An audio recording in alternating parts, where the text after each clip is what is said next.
Hello, so in a previous video I talked about what I strongly believe is the best way an adult chess improver can make progress, but adults who do make progress seem to all have one thing in common, and that's studying tactics intensively and the correct methods. The video's there, I'll put the link above if you've not seen that. Check that one out because I believe that is absolutely the best way to make progress. However, what if you don't like studying tactics?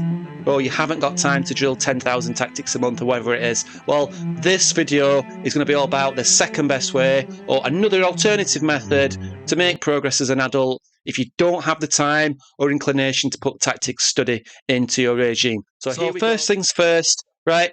I'm going to say, are you sure? Are you sure? I'll go on. Why don't you have a cup of tea, father? Right? Sorry, that's really bad impression. But before you stop doing the tactics, before you stop drilling, make sure that, it's not just, I'm struggling a little bit, I'm going to give up and try something else, right? It's really, really worth sticking at doing the tactics and drilling over and over again. I'm not giving you a get out clause because you can't be bothered to put the effort in, right? So that, well, I'm just letting you know. So definitely if you cannot do the tactics, you haven't got the time, you really hate them, then the rest of this video is going to be about what you can do as an alternative. The next method then, if that's the case, you don't like tactics, you struggle with them, whatever, you need to choose a repertoire and an opening repertoire where you get the best possible chance of avoiding tactics, right? And you may be even going into an endgame. So the next method is selecting openings that are very, very small, very, very limited, and that you want to go into an endgame if possible, trade queens, take the tactics out of the game, maybe play more strategically, slower. So you want to be choosing an opening that is something that's more solid, something that's, it's not the the Sicilian dragon or something like that, because that would just be insane. You'd be walking into suicidal tactical positions. You want to try and choose openings that are dry, that don't have tactics in the game. Word of warning though, that isn't easy. Right, I've played exchange French variations before, from my own experience. They're supposed to be the dullest opening of all, and they've gone absolutely ballistic on the board and just been crazy, crazy tactical stuff. So you can't always, choose openings and expect to get an easy sort of run of things like with no tactics in the position. So that is the caveat, that's the word of warning. Don't expect, to play the collie or something like that, and it always to be dry and be solid. You can read the reputations of openings, and if you look at the collie opening, for example, the collie system, it will say dry, dull, respectable, solid, that sort of thing, these sorts of adjectives, and that's probably true, over the course of 100 games, you'll get the majority of them with these sorts of positions, but you will get still some tactical positions. It's not possible to avoid tactics in chess. They come at all different levels, all different stages in the game. But with that being said, you've got to be really, really closing in on a repertoire which avoids complex positions and tactics. So a system opening is probably going to be the choice for you. And I've played against many, many adult improvers or just adult chess players, and they choose a system opening in the club. I'm there, having drilled all my tactics and looking for a fight, and they play, a collie or a London, or they play, sort of Queen's Gambit lines or things like that, and they take the queens off the board, or they force the exchange of queens, and I find myself in positions where I'm trying to drum up tactics, and they're better than me at sucking the tactics out of the game, and the games go on and they end up being draws, or they end up winning or whatever, or sometimes I win. But the point of the matter is, you need to get good at sucking the life out of the board, right? And that's a perfect strategy. If you don't like tactics, you don't like tactical study, winning is probably the main thing, right? Probably you want to go in there, you want to win that game. And if your method is to go that route of going down a narrow opening repertoire, then absolutely do that. Don't worry about that whatsoever. So how to go about that then? Well, having chosen your opening system, or if it's not an opening system, it's an opening like a Queen's Gambit, and you're preparing for that, you've got to be very, very good at openings, and you've got to really, really enjoy opening study. And this is an approach that I've seen several adults take and do really well, actually.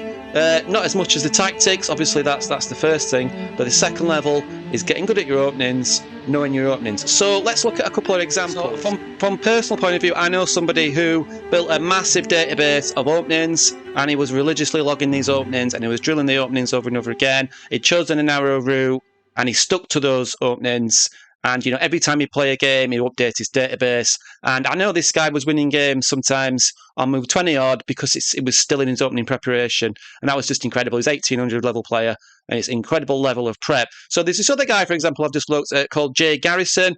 So if you look at this guy has gone for the opening study route, it seems, and he's done 500 points progress in 1 year. Now, I think that's just online blitz, but that's still pretty impressive. You take that whatsoever. And what he has done is done the similar thing. He's really drilled down on an hour opening repertoire, and he's built a kind of database that every single time he plays, he goes back and he improves the opening and improves his opening knowledge. And that is a method you want to be doing. So the way you want to do that then effectively is after you've chosen your openings, you could also go to a key player. So for example, if you're going to go down the route of, let's say, the Queen's Gambit, you might want to look at classical players. You might want to look at Capablanca, for example, if you're doing the opening to the endgame route, and you're going to study all of his games in that particular opening. Maybe not all of them, but a sizable chunk, right? And you're going to follow those games, and you're going to kind of store the games as well. So you want to have two files. You'd have an opening file, right, where you're looking at building the opening rep, and then you'll have like a master game file with key master games. So model games and build them up yourselves, right? You could go and get a Chessable course, and I think that's absolutely fine. But you could also just build that yourself, really, by selecting the opening and selecting the players and studying the key games yourself, I think, and putting that effort in and building your own course, maybe your own personal database course. It could just on a database, or it could be a course on Chessable that you can train, or you could go and buy one. Any one of those three works absolutely fine. But the key things is you're choosing the opening, you're studying the opening, you're learning the opening, you're choosing a player or two players, and building model games, so you're getting used to particular structures and the openings, and you're probably aiming for an end game, so you want to be studying some end game player like Capablanca so that you can perfect your end game skills. I'm rushing because I'm going to the pub. Sorry, that's why I'm talking quickly. So yeah, those things I would definitely do if you do not like the tactical study or you don't have time for the tactical. So here's the thing. Imagine that you have studied the tactics, you have done the drilling, and you've done all that. The next stage then maybe is to do that. So put two stages together. You've done the drilling of the tactics, you've got the opening, you've studied the opening the way I've just mentioned. Put those two things together, as well as going through master games. So three things you need to do. Annotated master games for the overall flow of a chess game and for the strategy. Put those three things together, and I think you're going to make massive progress. And myself, as my own personal chess journey, I've done the tactical study. Now my stage is to do the opening. So I've done stage one with the drilling. I can still actually go back and improve my tactics. You can always improve your tactics. So I still need to do the tactics. I'm still flicking over. If I'm training properly, thousands of tactics a week. I'm not training properly. I'm just doing a few because I'm doing other things. But if I was to train, I would do the first thing and then the second thing and combine them together. So from my own point of view, I am now looking at, this is an example that you might use yourself. I am taking out the E4 openings, and I'm looking at playing B3, and I'm looking playing B6, really, really narrowing the positions down and the structures that I get, and then sort of studying the openings to suit. But that's just me. That's the way it works with the things. I've already put the time in with the tactics, but I still need to go back and do that. So that's all I'm going to mention in this video. That's what I think's the second best method for you to do. And it still takes time. It still takes time building up these openings and building up databases and things like that. But if you love the opening, and you have a limited time, then do the things that you enjoy. I think that's another good word of advice that I've heard people mention before, and I've kind of always agreed with that to a certain extent. But, tactics best, opening second perhaps. Okay, thank you, goodbye.